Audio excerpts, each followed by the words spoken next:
Wassail, beautiful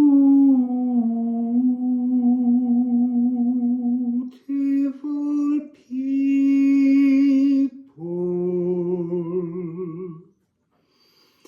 So, she's back and she wants to tell the next part of her story.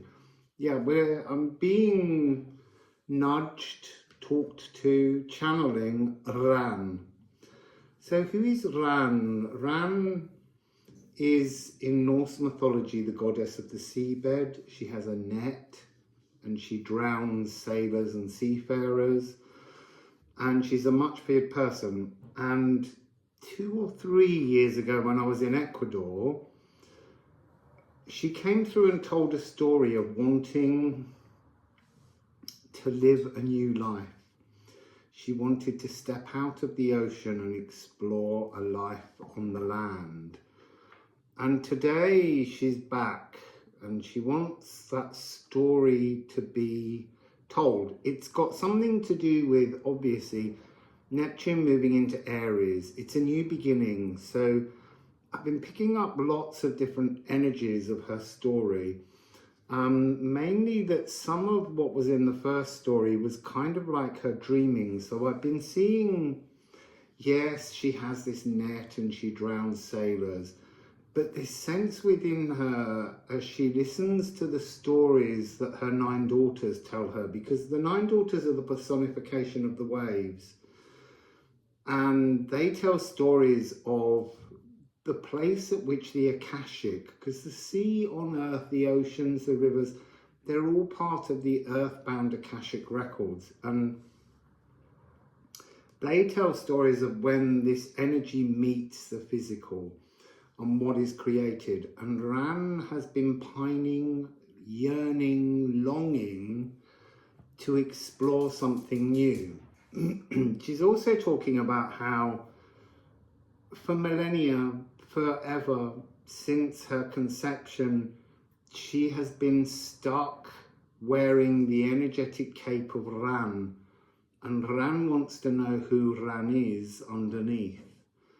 I'm just going to read the poem on the card Raza, because this is to explore and alchemize, and this is exactly what she's saying is her journey. And what fascinates me is that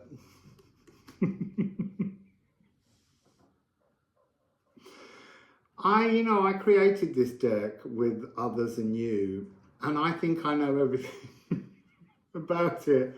And all I can hear in my head is, oh, silly rabbit, you know nothing. But when I look at certain things, when these new energies come through, you see that there are things that were created, because I kind of don't remember writing the poems, just as I don't remember writing all the information on this deck, because it's channeled. And so some things you just have to say, I will write what comes through, and if I don't understand it, I won't question it, but I will allow it to unfold in its own time. So this poem is, I believe, unfolding a new way. I haven't read it properly. I read the beginning and was like, wow, I'll save this for the message. So the poem begins, alive and eager, desiring to dive and drink into the new, which is exactly what Ran is pining for here. And it's a metaphor for us coming out of the Akashic into a physical life. And she's willing to let go of all that is her goddess powers to explore something new. She's going to give up all of her comforts to seek a new philosophical life. The next part is, all the old gold has dulled. Now, gold is often referred to as water fire, and that's interesting in itself, because that's a concept that's been coming up recently.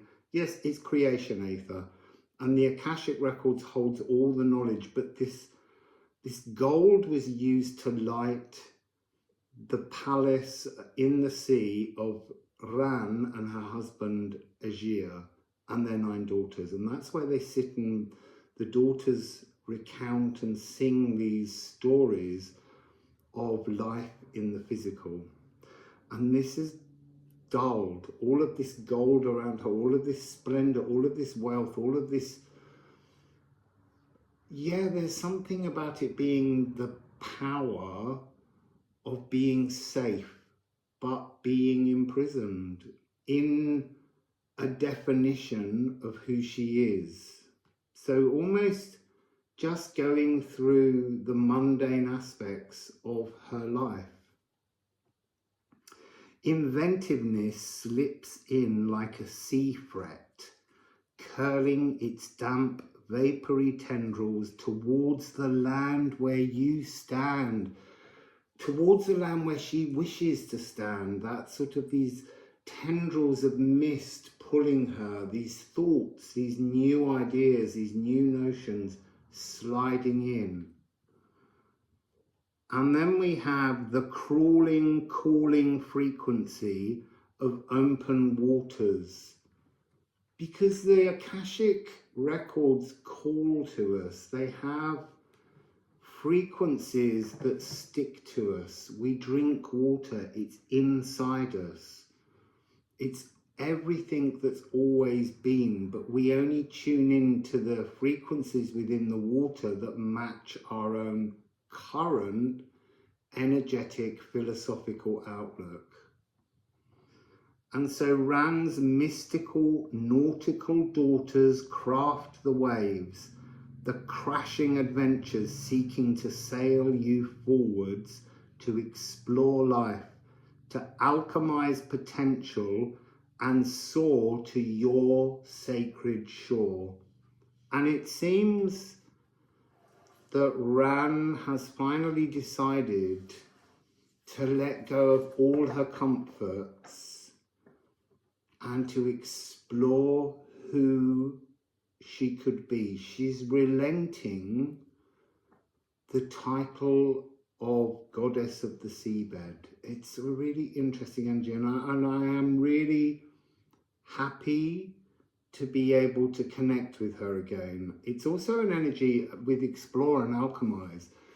A reminder that alchemy and magic takes a very long time to come into fruition. We can want things, we can need things, we can desire things, but at some point we will know when it's the time to action our heart's desires, Ran's heart's desires. So I'm going to use the Liffruma deck to start with. I don't know if we'll go to the musical Alchemy of Astrology. There was an assumption that it will, but I don't know. So this is the deck that she's in, and as I say, she's on card 73, Razor, to explore and to alchemize our other potential is the best way of saying it. So if you like the Liffruma deck, you can buy it at liffruma.com. It's available there and it will be posted anywhere around the world. If you can't afford to purchase a deck for yourself, if you go to the description box, there is a free PDF that doesn't have the artwork on, but it has all the information for you. So,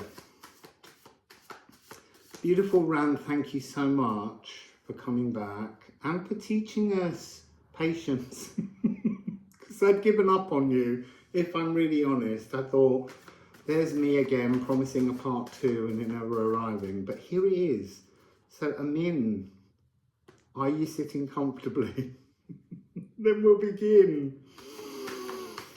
So, Ran. So look, Ran, before we begin, she's saying, just finish the story before you move in. She has stepped out of the ocean, and there's a sense as she stepped out that she's still got her kind of 2 fish legs, because many early mermaid depictions show them with two tails, not one. And they're talking to me somewhere there about how that's also something which you need to look at your house Capricorn to see where there's a kind of misguidedness, because the sea goat, the mergoat who pulled the Chariot of Aphrodite, is about being less than your fullness, and it's a cardinal earth energy, so it really suits this new frequency. So she's standing on the shore. There's something of a little bit of, at first she stands and she's looking in awe at the physical world, because she lives at the bottom of the ocean in the seabed. That's where she rules. She has all the treasures, all the old gold, all those treasures. They don't mean anything anymore. She's been Ran, you know, the goddess of the seabed, for too long. She wants a new mantle. She wants a new Ophalagu, a cape that she can wear that is more her new truth. So she's redefining herself, and as the sun beats down on her, it's drying. That's interesting. So it's drying off the memory of the Akashic. It's like she can no longer remember all and everything that she was. There's also a need to talk about how, because there was a really strong sense of, I kept saying, how can you walk away from your family? And she's like, you know, my family are all grown up, and I listen to the stories of my daughters, and I want to explore what they see that I'm denied. So she's looking for an inheritance, an original birthright that she gifted to her daughters but never to herself. That's also really interesting. So anyway, there's something else that I said was really interesting. As the sun dries her, and she's forgetting. So there's a layer of salt upon her skin from the sea. And this is the frequency of magical materialization. Salt in alchemy is the point at which you fix something into the earth. She's fixing herself into the earth. You see, I wanted to say human race, but they said it's not quite that, because this is all about metaphor. So now there's another message which came through to me when I was in the shower before doing this, that's to do with, there will be some of you who need to question the relationships you're in with everybody and work out whether those relationships really are doing you justice now, or whether the truth that's pining within your heart space is asking you to move into something brand new. And look, I'm not telling you what you should do. These are just metaphoric storytelling so that we can begin to look deep within our hearts to see what really pains us and what really pleases us. So Ran, you're standing on the shore. What do you see? What do you feel? What do you wish for? What are you feeling here? What's going on, Ran? What's going on, Ran? Oh, I see, I need to flash at that one. It's like there's an unbinding going on, a separation from her old self to her new self, but she can't see it. She cannot see this because, I'm not saying she's had a memory wipe, but she's no longer accessing, oh, you see, that's interesting. She's no longer in the spiritual, just as we are no longer in the spiritual when we come down to earth. We lose our connection, we are unbound from the spiritual, and we have to re-seek it. So Ran, brave, courageous Ran, what would you like to share with us? She said, I've shared everything now. Stop shuffling. Ran. I've never had a moment, I don't think, where the cards just are not showing anything. Oh, that is so fantastic. She can't see it, and yet she knows it. She does know it, but at first it's a sense of confusion. And so there's something within all of her cells as they're transforming, as this salt is materializing over her. It's transforming her sea goddess legs, tails, into, I don't want to say human, but into a new form, into legs that can walk the earth, into legs that can be grounded, but also into legs that no longer are open to the tuning of the Akashic Ocean. She no longer has memory of the Lagoon, but she now has memory that she was there. And so there's a braveness, there's a trepidation. She's standing. Is she looking back at the sea? I don't think she is. She knows it's behind her. She's not going to turn around. That's that kind of Orpheus in the underworld. That is her past, and she wants to move into a future, but she's standing in the now. It's really, really fascinating. So, Ran,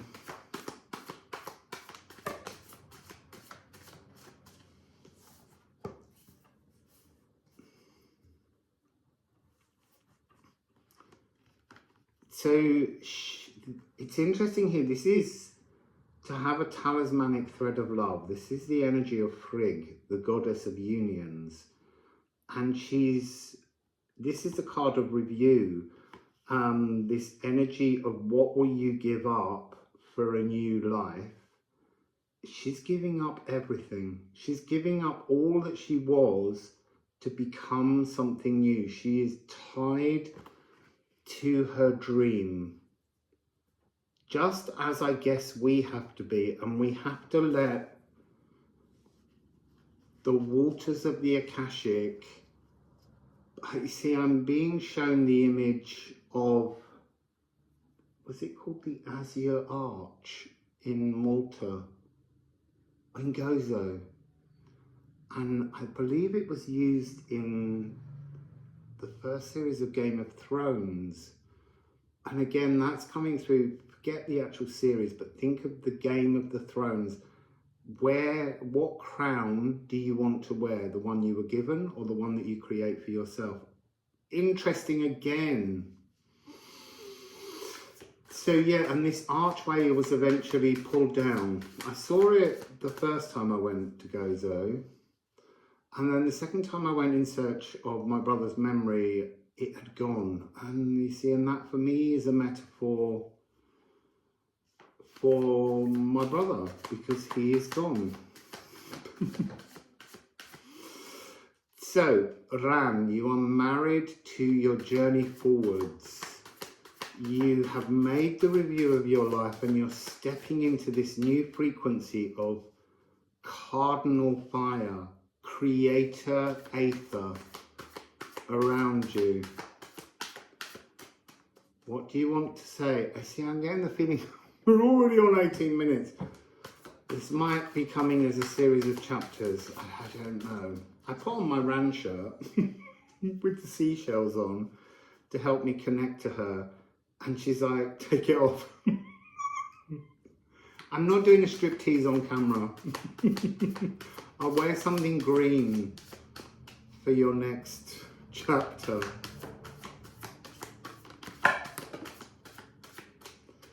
See, they fell.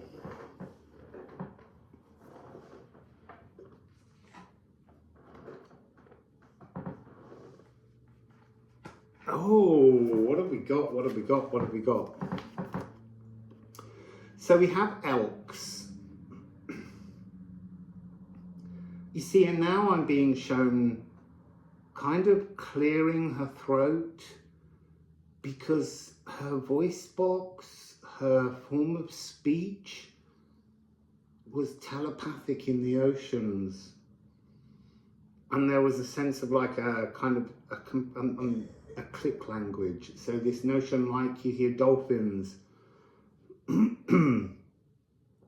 There's something in the energy of the clicks and the sounds of the whales singing that's profoundly strong, and how they're singing the Akashic melodies. And I want to say, look, it's not to be, I love the sea, I love all the animals in the sea, but their songs were part of what held her fast in this old Piscean energy, Neptune in Pisces. And there's something coming through about how much of it is Aegir, her husband, or her consort. He was a Jotun, a giant, an Jötun. And she was trapped in a people-pleasing energy that suited his existence and not hers somehow. And at first, that was a talismanic thread of love. There's this beautiful thing here that talks about, let the sound of two hearts vibrate entwined as one and keep spinning a tender talismanic thread for another in eternal ecstasy. But nothing is forever. Everything changes. And I guess over time, this has changed for her. So this is about her exploring sound that resonates in air, not in water. It's a much more limited language. She's trying to reach out with her mind, but that's no longer working because there's something about the mind, the telepathy needs the water connection. So is it true then that in dry climates, telepathy is less? I don't know. That's just something that's here to be explored, maybe as Ran herself explores this energy. Find your voice and stand your ground. That's part of this exploration that Ran is going on. And then it's so beautiful, look. Oh, it's even more beautiful. Ran is now walking the golden path to bliss. By making this decision to leave behind all that was, she's making space for all that will be. I'm going to get the ceramic runes out. They're in my bag somewhere.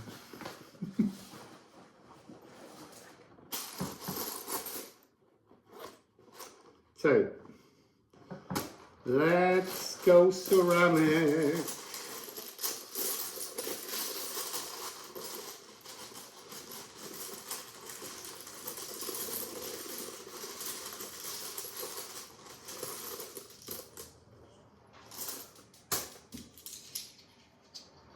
So it begins with, this is destiny. So this is Yor, the earth serpent. She has stepped from her Akashic galactic frequency to stand bravely and alone on a destined earth path, a golden path. It'll be interesting to see whether she slips from the golden path as she moves or whether she maintains it. I have no idea. I really don't know where her story's going. And look, we have Wenthorn again. The destiny is to unbind from the Akashic soul, oversoul, elven ring, all of these energies to be physically incarnate in Midgard is every soul's destiny. And then we have Liffruma. This is coming across, it's so interesting, it's never shown me this before. Liffruma is light. Liffruma is the elven ring. Liffruma is the warp and the weft of love behind everything. And it's a black rune. And when Daniela made them, I always wanted to change it. And I have laid out a plan of how the runes could be mass produced. And I did put it into white. But right now, it's like, this is the important part.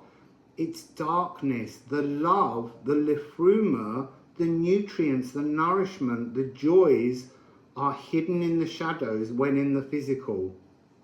That's so beautiful. And then Raza, there is the very card that I began that she's mentioned on. She is seeking herself in the shadows just as we do. And then 45, newer. This is a new journey. So here there's a message coming from Ran to say we are all caught in a backward looking reflection of past lives. And she's trying to say that there are also future lives that you've already lived.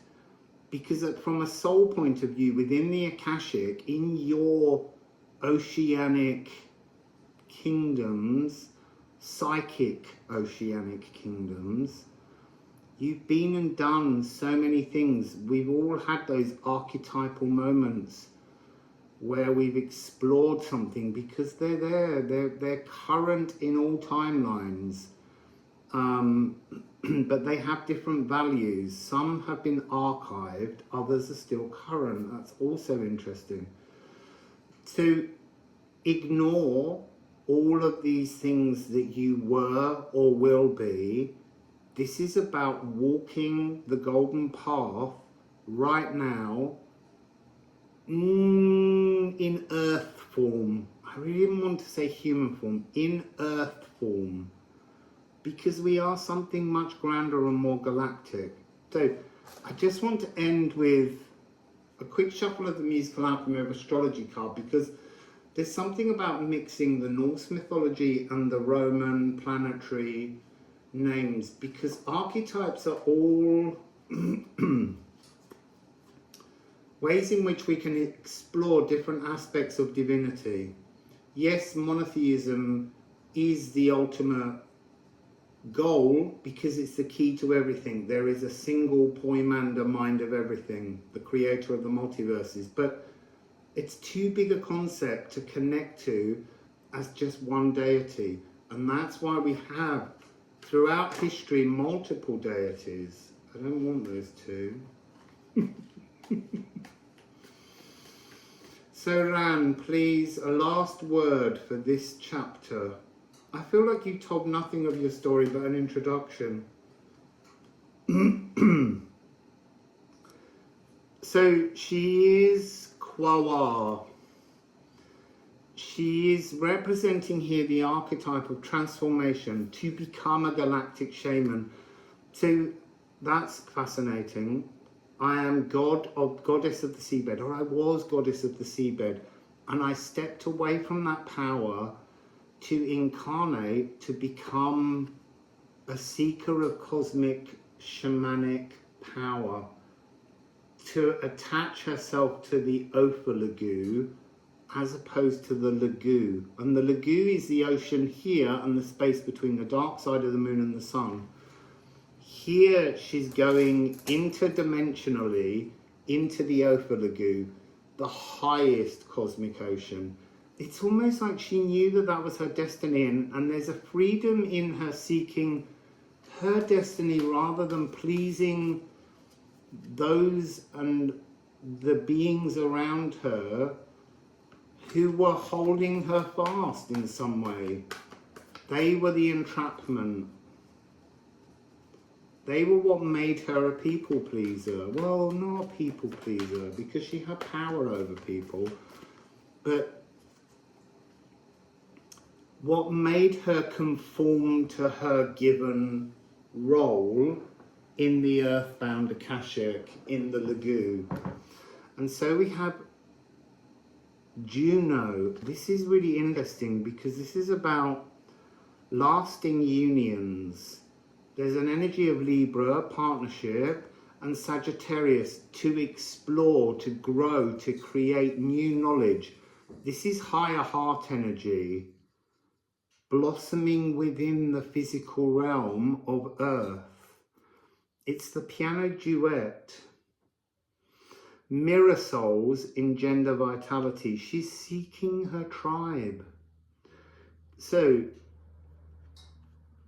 the energies that she's stepping away from by being incarnate is a sense of controlling, the need to control, the need to follow rules. Well, to be controlled, but to control others within the hierarchy that exists within the realms, in the interdimensionality. The queen who misuses power when threatened, because there is this sense within her that I've been picking up today that is a kind of energy of a sadness at what she's been made to be and what she's made to do and how she's perceived. An aching maternal abandonment, rejecting all love. You see, my initial reaction is, who birthed you? So that's interesting. I might have to sit with that one for a little bit. And then wisdom is what she seeks. Known purpose is what she seeks. Oh, and she's seeking, and that was in the first story, which has come across very much as a dream that she wanted. And this is separate. This is her going after the dream. She wanted to live woven with another.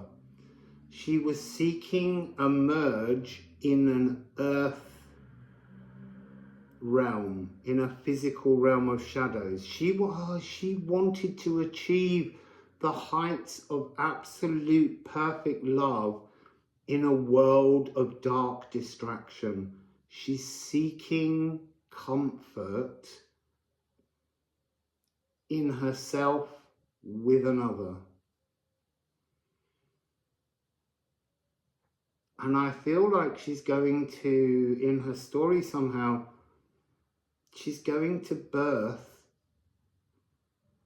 it's not really babies, but almost like new philosophical understandings within her. She's moving towards the power to fully share her heart and soul purpose. And there's a sense I'm hearing from her that the soul's purpose is to understand that anything we hold as a constant is a trap. We have to embrace changes in our world. So I'm just going to look at the bottom of the deck because these might give us clues to the next chapter. I don't know. Oh, it begins. So I think the story will begin in, I hope it's not in another 3 years I'm in. So coming into a brand new physical life that screams to exist within us. And it doesn't matter that we're already in a physical life. The desire to be in a new physical existence is what's screaming within us.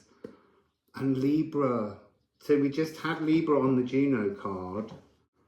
The F sharp and the F sharp. So this is about higher heart. This is about divine intentions being parked in the physical. That Park Your Palace reading.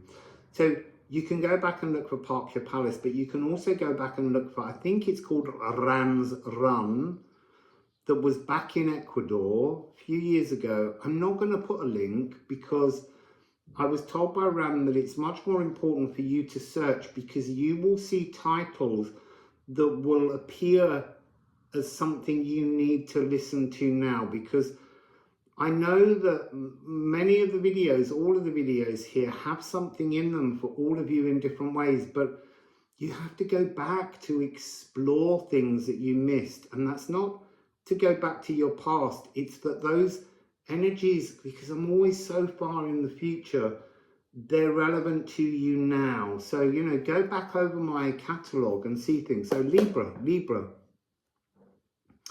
Vaporized, spiritualized. That's this energy of the sun drying off the old spiritual pathway so that she can have the salt on her skin and materialize some new energy forwards.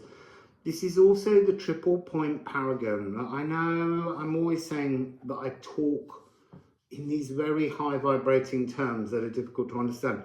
The triple point paragon is the point of perfect temperature and pressure at which an element can be both all solid, liquid and gas. It's like being in your prime moment to actualize. It has this guardian of cosmic law frequency coming through that she's seeking. Cosmic law. You see, there's something about before she was bound to the sort of earth, the cosmic earth law, or the divine earth law, L-O-R-E. And this is about her stepping into a world in which she can see the beauty and value in all people, because it's all brand new to Ran.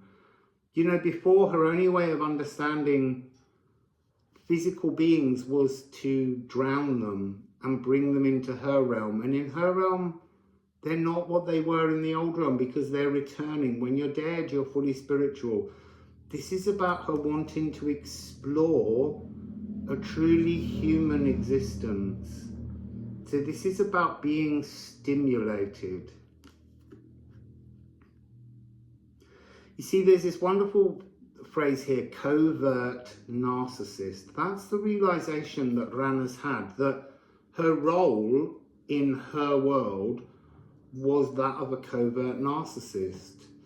And she's begun to realize that while carrying out the will of the Akashic, the will of others, and Libra, that's that energy of always people pleasing, pleasing others, she now wants to please herself.